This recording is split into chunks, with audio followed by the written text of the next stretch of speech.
بسم الآب والابن والروح القدس إله واحد أمين. أهلا وسهلا بحضراتكم في قناة البابا كرولوس ومريمين العجائبي. النهاردة معجزتنا جميلة جدا ودسمة شوية، لأن هي مش بتتكلم أو مش بتحكي عن شفاعة العذراء مريم بس، لأ، ده كمان مشترك فيها قديس العظيم البابا كرولوس السادس، وكمان أبونا عبد المسيح المنهري. بس قبل ما نتعرف على المعجزة الجميلة بتاعت النهاردة، يا ريت اللي بيسمعنا لأول مرة يدعمنا باشتراكه في القناة ويفعل زر الجرس على الكل عشان يوصلكوا كل إشعار بتقدمه قناة البابا كرولوس ومريمين العجائبي. تعالوا بينا نتعرف على معجزتنا النهاردة بتحكي وتقول ايه. معجزتنا النهاردة بتحكيها سيدة بتقول ان كان حصل عندهم حزن شديد بعد وفاة واحد من قرايبهم يعني. فبتقول بعديها بفترة حست بألم شديد جدا في عينيها، وكشفت عند عدد كتير من الدكاترة يعني في المنيا وملاوي، وكمان راحت مستشفى الراعي الصالح في صمالوط. وكل الدكاترة اللي كشفت عندهم أجمع كتير منهم يعني إن الألم اللي موجود في عينيها ده نتيجة ضغط في العين، وبعضهم قال لها لا دي حساسية في العين. بتقول بعد الوقت ده يعني حست بأن في حالة بتحصل لها، وهي إن إيديها بتقف، وبتحس بأن هي بتحس ان هي بعدم وعي يعني لفترة قصيرة كده، لحظات. وبعد كده الحالة دي كانت امتداد للألم اللي بيجي في عينيها، يعني عينيها بتوجعها بقى فيها ألم جامد جدا، وبعد كده يحصل لها حالة فقدان الوعي دي. وبعد كده عرفت ان كل ده بيحصل لها، اللي هو ألم عينيها وفقدان الوعي، كل ده بيحصل لها من الراس. وكانت الحالة دي بتجيلها كل كام يوم كده، يعني كل فترة على فترات طويلة، وبعدين أصبحت بتجيلها يوم ويوم.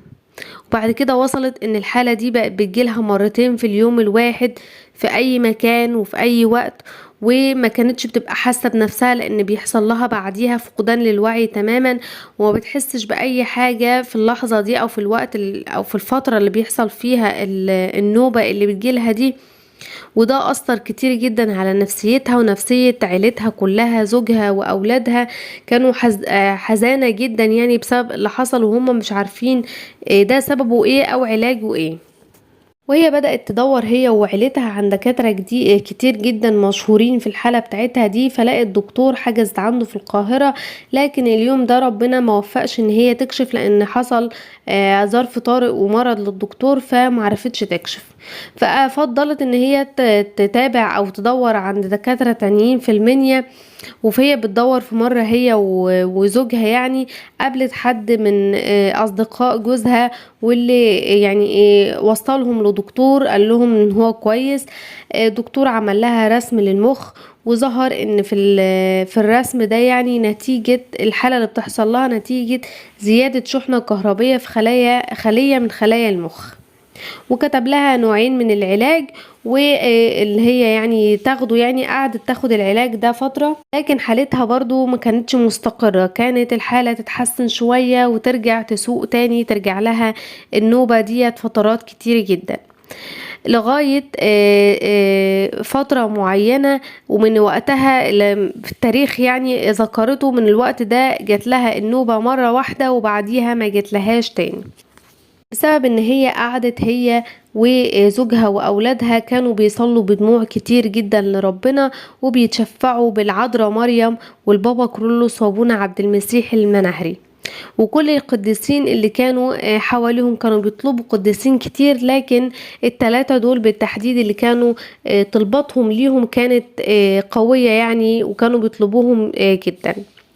وكانوا بيقولوا ان هم طلبتهم كانت بتبقى زيادة اكتر بالبابا كرولوس وابونا عبد المسيح. بتقول ان هي في ليلة حلمت او جالها، يعني شافت ان البابا كرولوس جالها وهي نايمة، وصلى على راسها وحط لها الصليب وقال لها خلاص، وقال لها كده، بتقول وقال لي خلاص.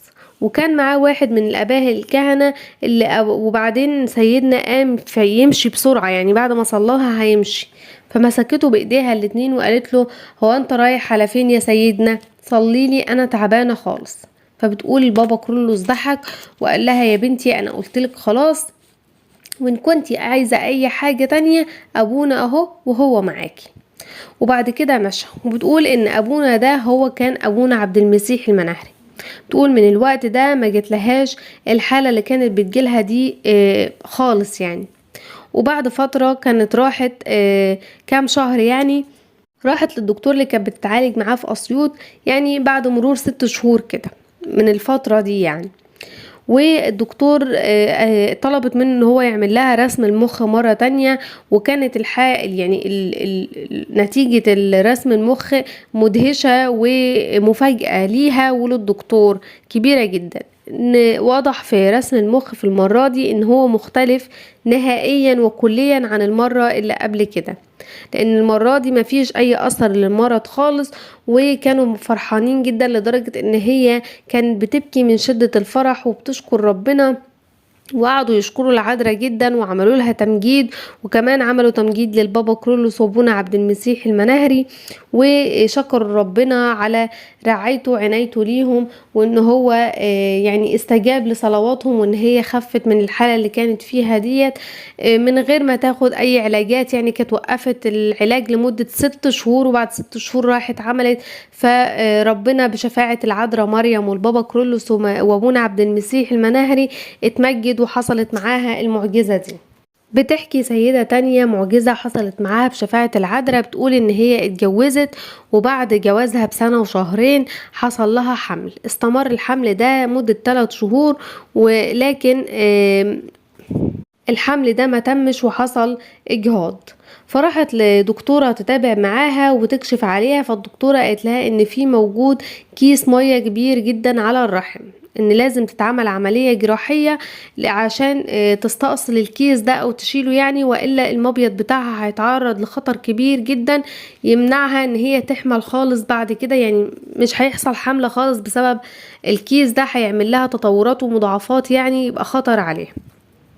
بتقول وقتها خافت جدا وبكت كتير جدا، خايفة وحزينة وخايفة من موضوع العملية دي. وفي الوقت ده راحت لكنيسة العذراء بيار، وقعدت تتكلم مع ابونا بولا في موضوع العملية دي، وان هي خايفة جدا منها. فبتقول ابونا مسك ايديها وخدها وراح بيها لايقونة العذراء الموجودة في هيكل السيدات اللي موجودة هناك. بتقول هناك قعد يصلي كتير جدا، وانا صليت كتير جدا، وبعدها رجعت للبيت. بعد اسبوعين بتقول رحت للدكتورة اللي طلبت منها اشعة جديدة عشان يعني تشوفها وتحدد بعدها ميعاد العملية. وراحت فعلا تعمل الأشعة المطلوبة. وفوجئت بعد ما أخدت الأشعة إن الكيس ده اختفى تماما، وحصلت المعجزة بإيد أم النور.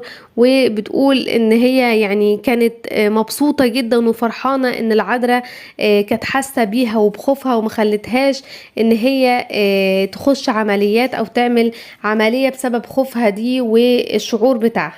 وبتقول ان هي بتشكر ربنا على ان هو قبل شفاعة العذراء عنها، وبتشكر العذراء صاحبة القلب الحنين والطيبة اللي ما بتحبش تشوف ولادها متألمين ابدا، ودايما بتتشفع عنا عند رب المجد. شفاعة العذراء ام النور تكون معانا كلنا وتشملنا بمحبتها. كده بنكون وصلنا لنهاية معجزة النهاردة. يا ريت تقولوا لنا رأيكم في التعليقات، ولو عجبتكم المعجزة يا ريت تدعمونا بلايك وشير عشان غيرنا يستفيد. وأرجوكم اذكروني في صلواتكم. سلام.